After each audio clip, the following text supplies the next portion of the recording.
then, the star was aimed towards macho leather men, believe it or not.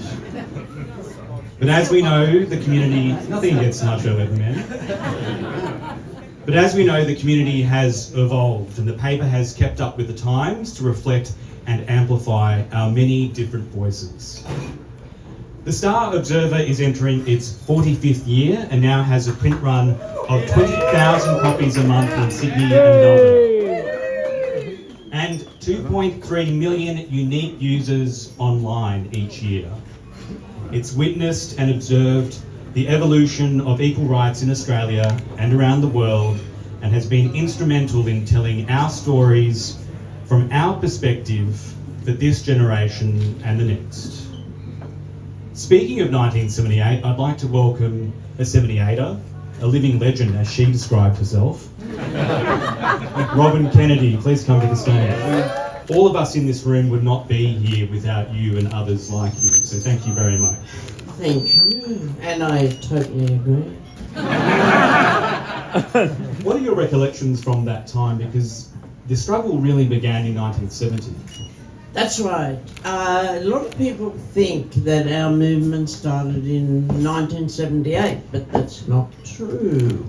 It actually started in 1970, when the first national gay and lesbian rights organisation, which was called CAMP, staged the first ever homosexual rights rally here in Sydney in 1970. And it was those people and allies who participated in the first Sydney Gay and Lesbian Mardi Gras in 1978.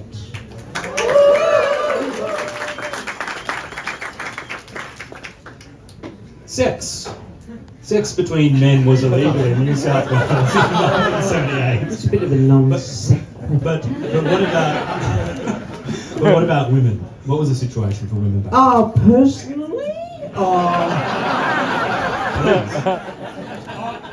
Honestly, I don't know how it works. Okay. So, Australia, as a colonised country, imported the British legal code. And under that legal code, male homosexual acts were illegal, but not female, luckily. So, when we started as a colony, we did import that legal code. And while it was illegal for male homosexuals to have sex, it wasn't illegal for women. Of course, that did not stop us. It just meant we weren't arrested for those acts. But going back to the era, we have to remember that it was a very, very misogynistic society. So as lesbians, we were doubly oppressed as women, and as women who rejected having to have male partners, as women who preferred to have female partners. So that came with many, many issues, but as lesbians, we also fought for decriminalisation of male homosexuality, which in this state happened in 1984. So essentially, the many members of the community were criminalised. So what do you remember of what the Star was reporting at that time? Well, the Star started fairly close to when we had the first Mardi Gras. And at that time, of course, it was a pre-digital era. The print media was incredibly important to our community because we didn't have Facebook, we didn't have email, we didn't have all of the other social media that we have today. So print media was incredibly important. And also we did other things to get people to come along to rallies and protests and marches. We used to have paste-ups which meant all of us would pile into a car at 2 a.m. with homemade glue, which was really a bucket of flour and water and a house paintbrush, and we would hit the highlights of the city, putting up a poster where we just slapped on that homemade glue and put up a poster so that people would know when an event was happening. So we had those two forms of media, print media via avenues like the Star or a poster, and also we had what was known at the time as phone trees.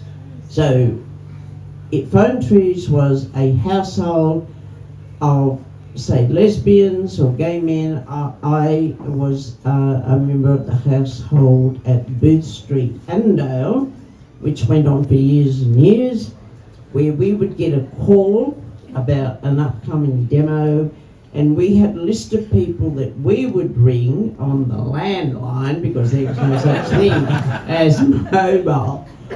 Ring the landline of our list, and then they would ring all of the people on their list.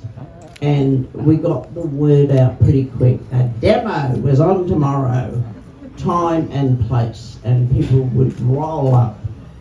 It would have been much better, obviously, and faster and easier if we'd had digital media, but it didn't exist at the time. Yeah, no, I love it. So, what do you think the Star Observer represents today? I think the Star still is incredibly important because, even though, we have achieved many rights over the years, it is so important to have dedicated media, because we do not have that in the mainstream media. Some things are reported occasionally, like Mardi Gras Parade each year, and we did have a lot of coverage for Sydney World Pride. But it is around these specific events that we get coverage.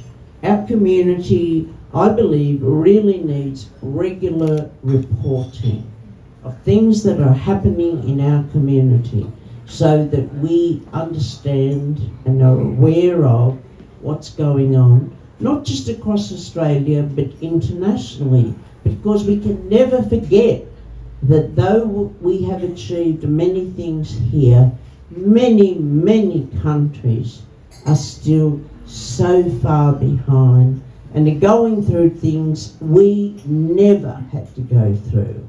And my heart goes out to those countries, and I really, really hope that our community here in Australia keeps that in mind and keeps fighting for those people.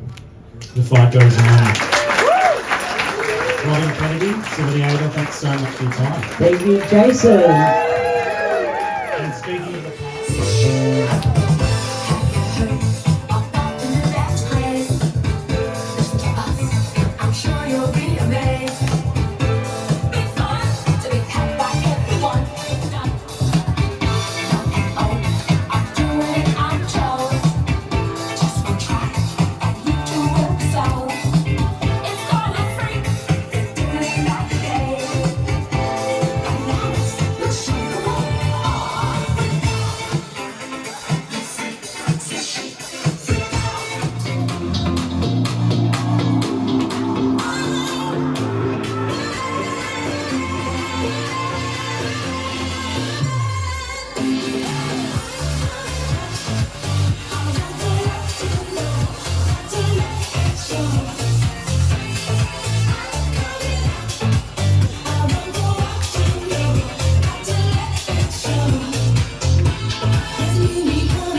Michael Glynn started the Star Observer in 1979 under a radical business model, which was he was going to sell ads to fund his publication.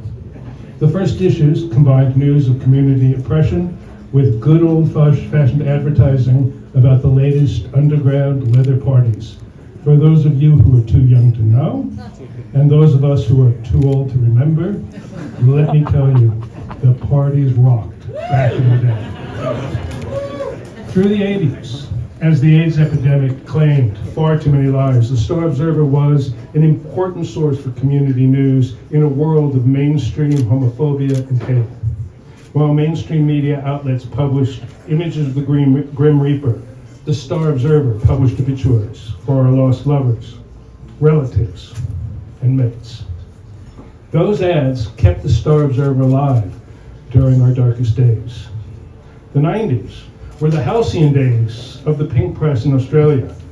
The Sydney Star Observer grew to be 60 pages a week, and it employed an army, well, seeming to us, a team of LGBT journalists, advertisers, reps, designers, and distributors. By 1999, every major capital city in Australia had at least 2 LGBT publications. The satellite group valued the pink press at $25 million when it publicly listed a company and acquired every last LGBT publication in Australia except for the Star Observer.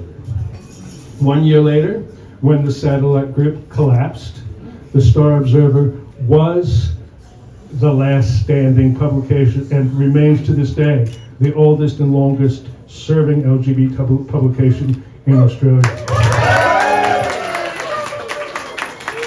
As advertising revenues have shifted from print to digital platforms, the Star Observer is poised to grow with the times. With a considerable multi-year capital investment from Google, which we got courtesy of the Media Bargaining Code, the Star Observer has launched a new website. Over the coming years, we will invest substantially in the digital side of our business while continuing to produce a high-quality, free distribution print magazine. Today, 2 digital companies, Google and Facebook, suck up 40% of all advertising revenues worldwide. Their machine-generated algorithms decide what information will and won't be made available and to whom.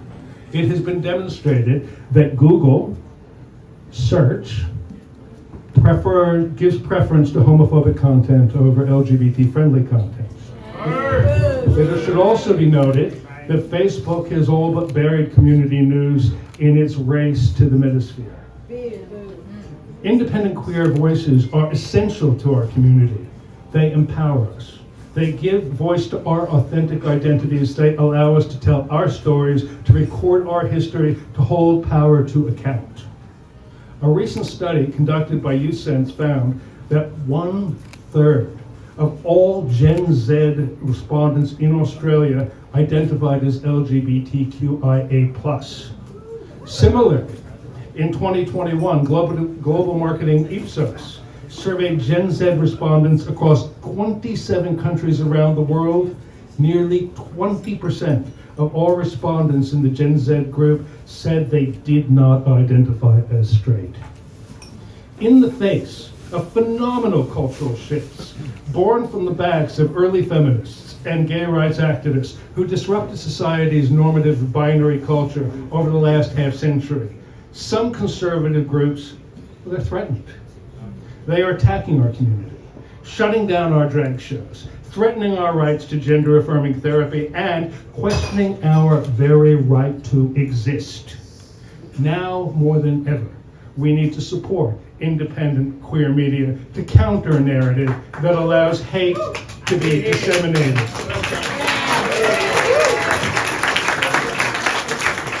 It allows hate to be disseminated through the mainstream media under the guise of balanced reporting. We deserve better. Thank you for coming and supporting the Star Observer. We'll see you in 45 years. To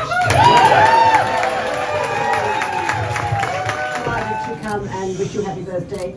I think it's a publishing phenomenon, which the late Michael Glynn began in June 1979 a week or so after the second Mardi Gras.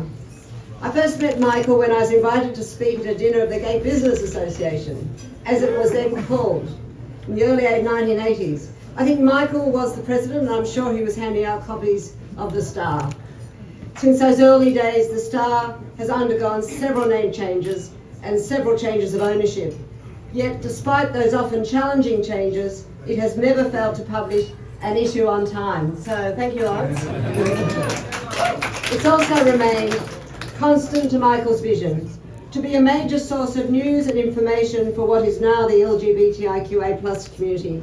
It kept the community engaged in the campaigns for homosexual law reform, recognition of same-sex relationships, and marriage equality.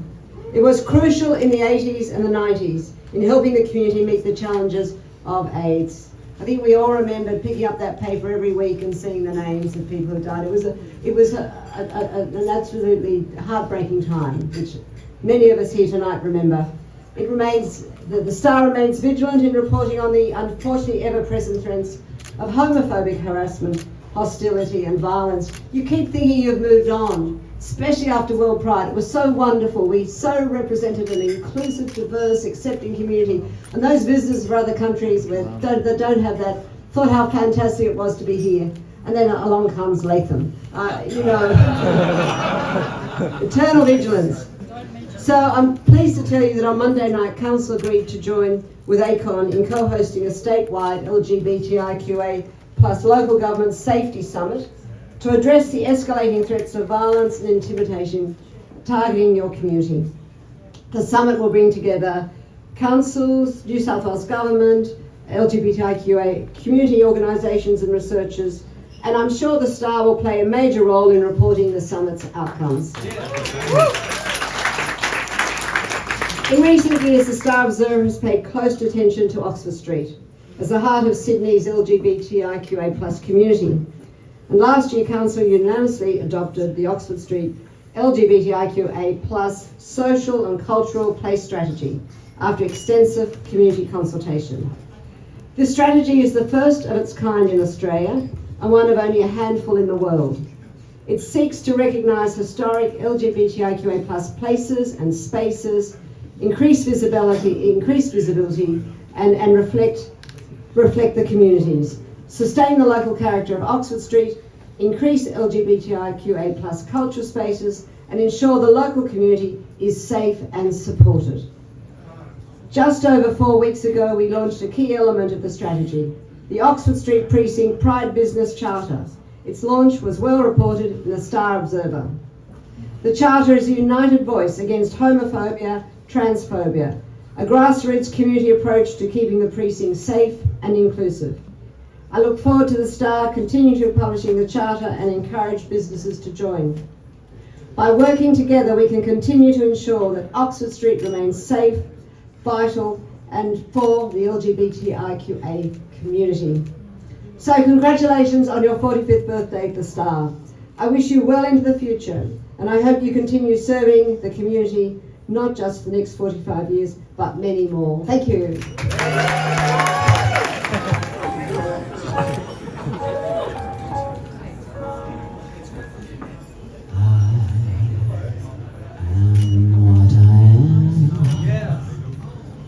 I am my own special creation. So come take a look. Give me the hook or the ovation. It's my world that I want to have a little pride in. My world, and it's not a place I have to hide in. Life's not worth a damn till you can say, hey world, I am what I am.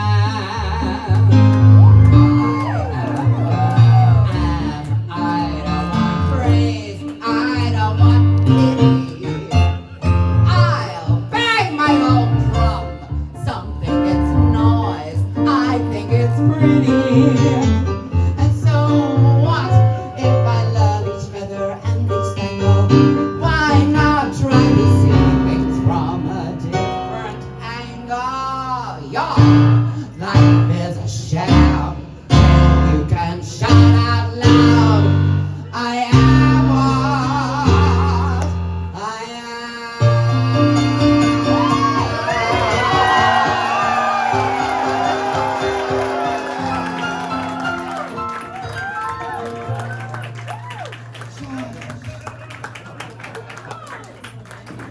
Do you recall that windy little beach we walked along?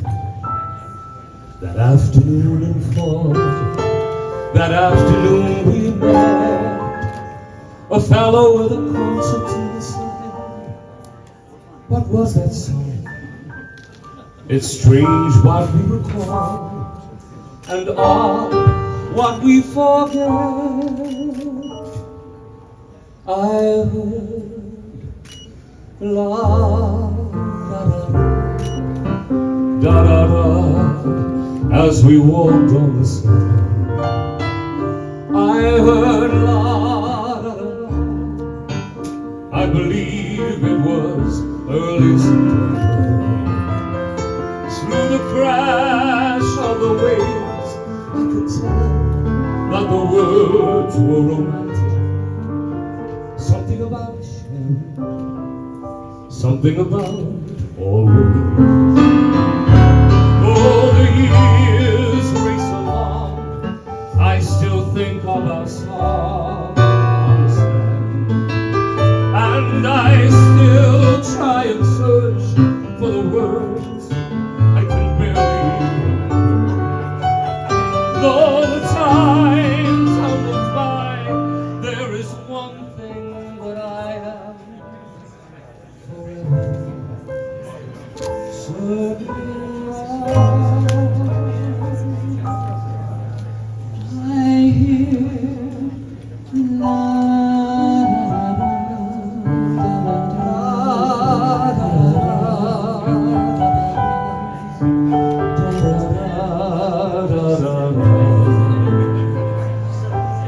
and I'm young and in love.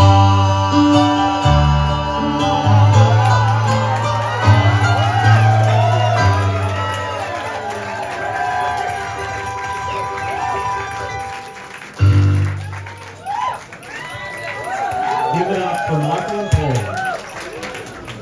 As a trans person, what does the Star Observer mean to you? I have been thinking about these questions. So I first heard of the Star Observer back in 2014 when I undertook an editorial internship at a website called samesame.com.au. And shout out to Matt who actually gave me the position. Do you know who he is? No?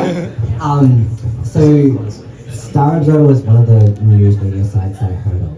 And I will be honest, reading news that was related to me, seeing other people within the community made me feel so connected that I've never experienced that before. I never had that experience in high school where I was easy to access queer media.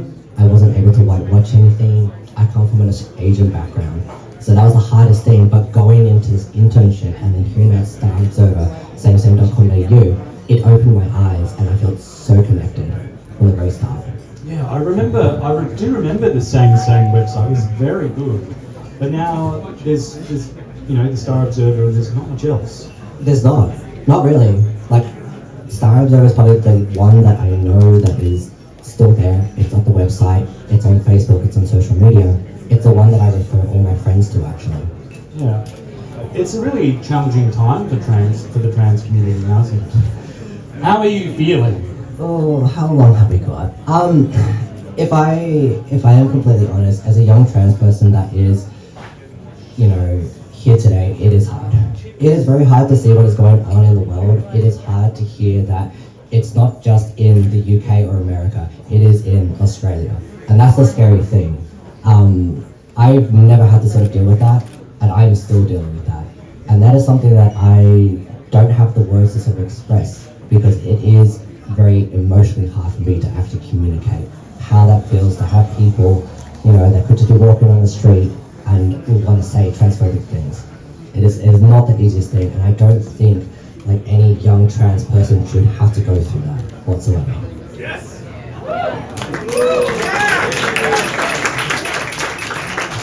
So talking about support then, what kind of support do you think that trans people need and want from the rest of our community? We need more allies. We need people that are vocal. We need people that are going to be there for us in the time of need. We need those people to be loud. I I know that it is a hard thing to be an ally, and it's always something that, we're constantly learning about what we can do, but we need people to be loud. We need you to go to people in Parliament and actually sort of protest for us. We need our allies. That is our biggest strength, because we are loud and we're vocal, but we need everybody else within the community to get on board with us.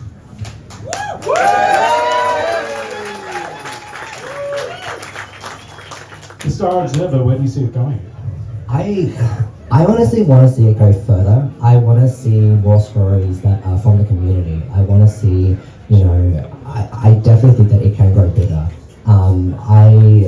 As I said earlier, I send the Star Observer to all my friends. I share them articles, and I love the content that is actually being produced by the Star Observer. The pieces that are there, they're all heartfelt. They're from the community and they're for the community, and that's the best thing ever. So please continue that. Thanks so much, Alex. Taylor, thank you. Thank you. Appreciate your time. So previous print editions will be available online. And as part of the archive project, Star Observer is working with Qtopia to launch an exhibition spanning 45 years of publications, when the new museum opens next year. Now, a brief mention of tonight's prize giveaway. One lucky winner will enjoy a trip for two to Honolulu, plus 3 nights hotel accommodation thanks to Hawaiian Airlines and Hawaii Tourism. Everyone attending tonight's function will be in the running to win. And there's nothing else you have to do. Apparently you're already in the running. So anyone tonight could be a winner.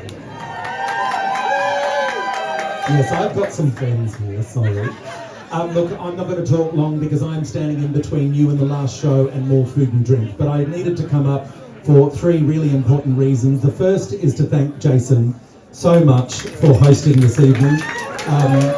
When you deliver events like this on the smell of an oily rag, it really helps to twist arms, and he just wrapped his behind his back, so thank you for that. I also would like everyone that works for the Star Observer that should be wearing a pink badge to wave your hand madly, so that people can identify you and find you.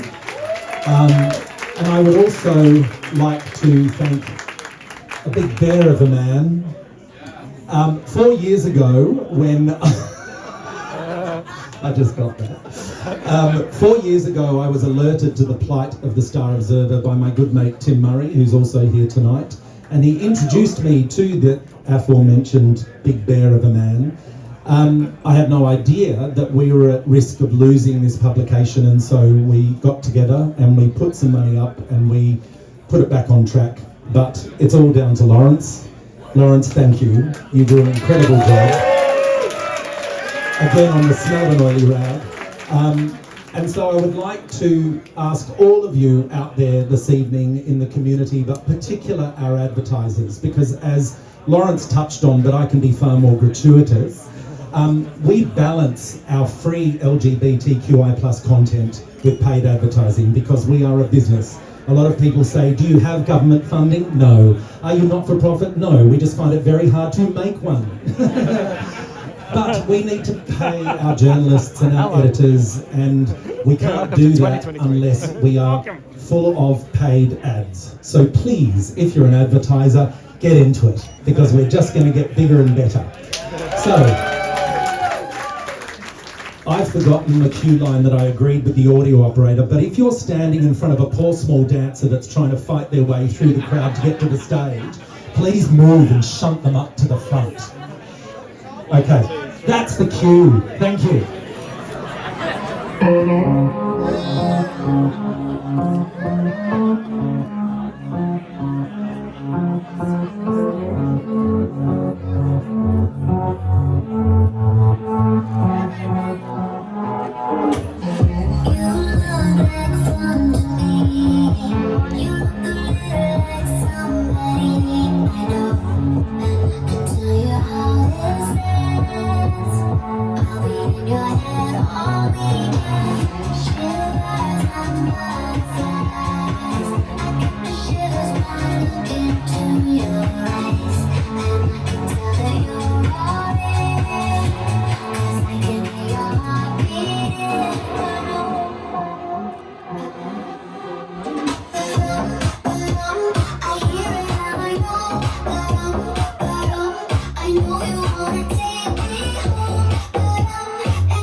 Ladies and gentlemen, please put your hands together for Sia Tequila!